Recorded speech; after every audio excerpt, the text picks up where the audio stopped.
It was past midnight when I found myself alone on a stretch of highway I had driven many times before, yet in that moment, it felt like an entirely different world.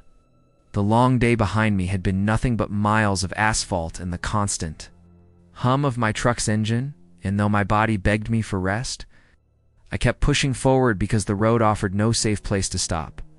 The air outside was unusually still, the kind of stillness that makes you notice how loud your own breathing is, or how every little creak of the truck feels magnified 100 times.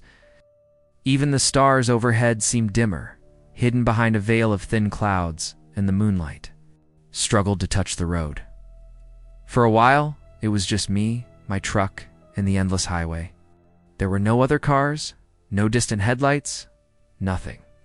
Just the steady rhythm of the wheels against the pavement and the faint whistle of wind sneaking in through the edges of the cab. I was beginning to think that maybe I had the road entirely to myself for the night. But then, in the mirror, I saw them. Headlights, two glowing orbs that suddenly appeared behind me, cutting through the dark like a pair of eyes that had been watching all along. At first, I felt relieved. Another driver on this empty stretch meant I wasn't entirely alone, but that relief didn't last. The vehicle behind me, an SUV, didn't just follow, it matched me. No matter how I adjusted my speed, it stayed exactly the same distance away. Its headlights flashed once, then again, and again. Like it was signaling me. I told myself maybe they were in a hurry, maybe they wanted me to move over. So I slid my truck into the far lane, giving them plenty of room to pass. But the SUV didn't pass. It shifted lanes too, staying right in my wake, its lights burning into my mirrors, forcing me to squint at the road ahead. I tried again, slowing down so they could go around, but they slowed down too, almost deliberately. The message was clear: they weren't trying to get past me. They were trying to stay with me. I tightened my grip on the wheel. Stories of thieves on highways crept into my mind, the kind of tales older drivers swapped in hushed voices at truck stops.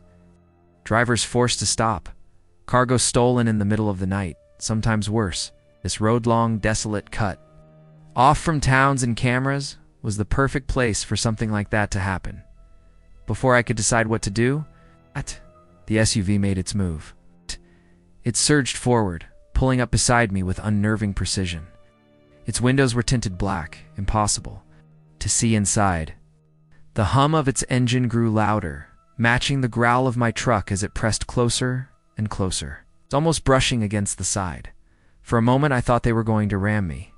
Then, just as suddenly, the SUV slammed on its brakes and skidded to a stop right in the middle of the road, forcing me to swerve ahead in panic. The weight of the truck groaned as I fought to keep it steady, my heart pounding against my ribs.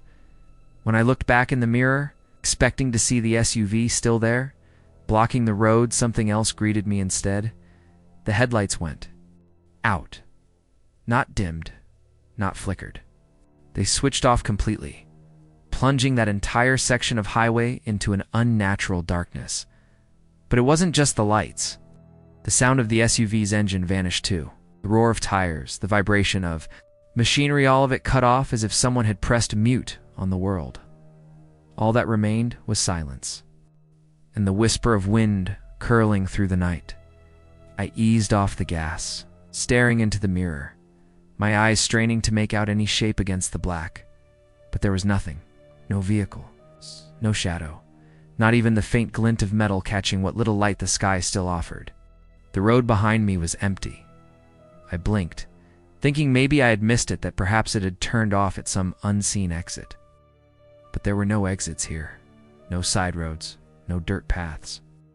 Just one strip of highway stretching endlessly in either direction. Still, the SUV was gone.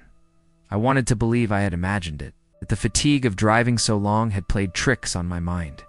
But I knew what I had seen. I had seen the lights. I had felt the pressure of it pulling alongside me. I had watched it slam its brakes hard enough to shake the ground. And then, nothing. My hands were slick with sweat on the steering wheel, and every part of me screamed to just keep going, so that's what I did. I pushed the truck harder, ignoring the tremble in my legs, ignoring the mirrors that now felt like traps daring me to look back. The farther I went, the more the world seemed to return to normal. Stars peeked back out through the clouds, and the faint glow of a town appeared far ahead, breaking the suffocating emptiness of the highway. But my thoughts didn't return to normal. They still haven't. I've replayed that night in my mind more times than I can count, trying to piece it together. If it were thieves, why disappear without taking anything? If it were just another driver, how could they vanish without leaving a trace? And if it wasn't either of those, then what else shares the road with us, hidden in the silence, waiting for the right moment to appear? To this day, whenever I find myself driving alone on an empty highway at night, I can't help but glance at the mirrors, waiting for headlights to appear where they shouldn't. And every time I do, I hope with everything I have that if they come back, I won't see them turn off again.